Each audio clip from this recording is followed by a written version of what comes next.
I'm here at Western CPAC with my good friend John Ziegler, the man behind HowObamaGotElected.com, the man behind the famous Sarah Palin interview and Media Malpractice, which is a fabulous look at the 2008 election. If you don't already have Media Malpractice, you should definitely order it from HowObamaGotElected.com.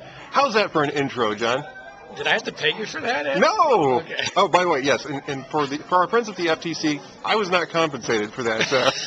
Well, this is CPAC, so you never know. I mean, it's quite possible you might have been paid for it without anyone being told about it. Ouch. Well, John, we were talking just a minute ago. We were talking about the Balloon Boy story. Right.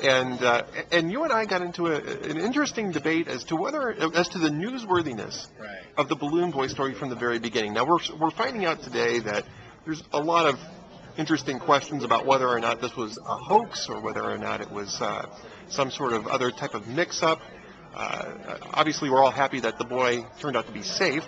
That was the big takeaway. But you were telling me that you didn't think this was a newsworthy story to begin with. I'm telling you, there's a weather balloon possibly with a 6-year-old boy up 5,000 feet in the air, and that's not newsworthy, John. Interesting word that you used there. Possibly. Possibly. I know this is a real surprise to a lot of people who are aware of me, that I'm going to go out and attack the news media. It's very unusual for me, and it's probably a big stretch for people to believe I'm capable of that. But I really do believe that the news media is the big culprit here. Now, obviously, if it's a hoax, the father is the main culprit, and I think it's quite possible, if not probable, that that's, in fact, what happened here. But here's my argument. What did we know during those 2 or 3 hours of live, non-stop, no commercial coverage on the cable networks? We knew that there was apparently a missing child. Okay, in its very beginning stages. A missing child, in and of itself, is not a national news story. I mean, unless that missing child is one of the Obama girls, it's not a national news story. Okay, good point. We also have, congruent with that, a Jiffy popcorn type situation where this flying saucer is unmanned, untethered, flying through the skies of Colorado.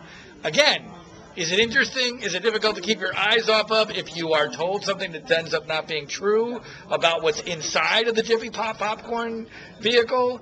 Yes. Again, not newsworthy.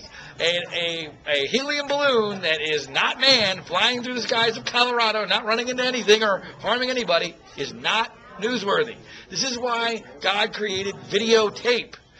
You videotape things in case news happens. And then when we get news, then another interesting thing happens. You report that news after the news occurs, not before you know any news has happened. And as it turned out, there was no news here. Nothing newsworthy happened. Nothing. So do you think that the media, because every single station was playing this live. I was watching it on Fox, but I think all of the major cablers were playing it without commercials. Right. It was a live coverage without commercials. This is the type of coverage that you would normally see with, natural disasters, perhaps, or a really good car chase here in Los Angeles. But you're exactly right. This was wall to wall. This is as big as it gets as far as news coverage goes. That's a good point, because you do see the same coverage with maybe not quite so much as we used to, but for a while, when there was a really good car chase, it would be national news. Right. It would be on every single channel. On a really slow day, but they would usually take commercials for the car chases on national news. Locally here in Los Angeles, they do car commercials. They do car chases sans commercial on a really slow news day, which I find absolutely abominable. But it's a very similar situation. We have a situation where there's potential news. That is not news. That is certainly not breaking news. It's certainly not worthy of wall-to-wall, non-commercial news coverage. And without that, and without an expectation of that, this thing never would have gotten to the level that it did.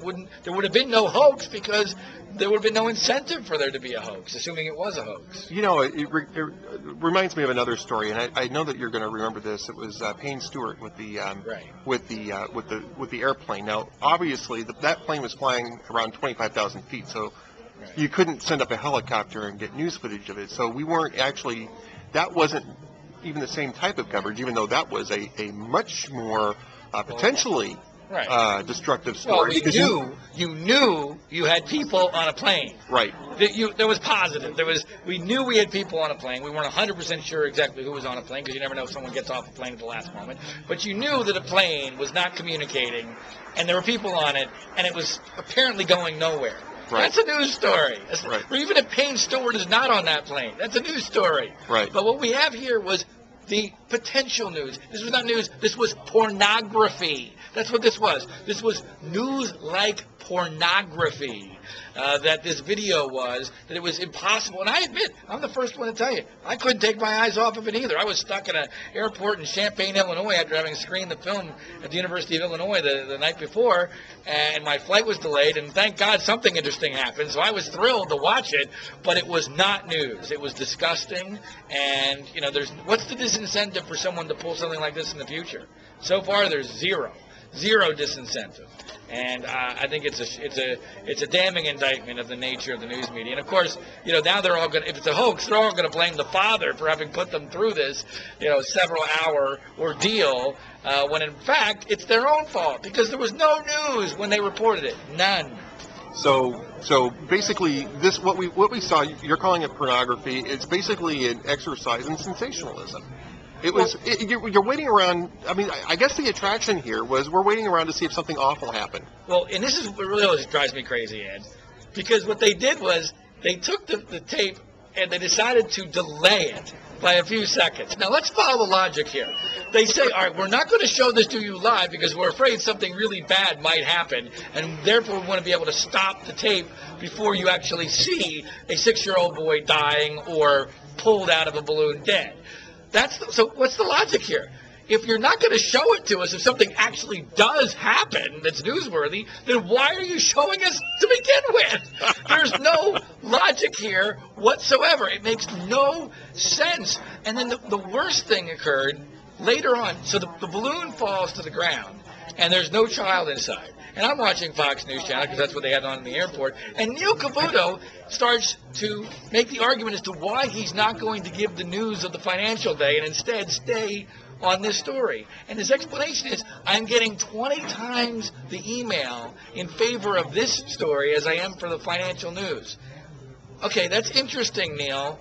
But if you were a news show, which he claims to be, at least in some shape or form, right. If you're a news show, that's not how you make your decisions. Your decisions are not based upon what the inmates want. The inmates should not be running the asylum. You run the asylum, not the inmates. But that's what news has become. The inmates, us, the unwashed, whatever we want to see, that becomes inherently news. And that's why we have the death of journalism right there. John Ziegler, a man who knows about the death of journalism. Don't forget HowObamaGotElected.com and his documentary Media Malpractice. John, thanks. And I was disagreeing with you earlier. I persuaded you? You actually have persuaded me. Wow. That shows how open-minded Ed Morrissey is. What a brilliant man Ed Morrissey is. He's the one blogger in America who can actually have his opinion changed on anything. Congratulations to you, Ed, for being so open-minded. Always great to talk to you. Great to talk to you, John.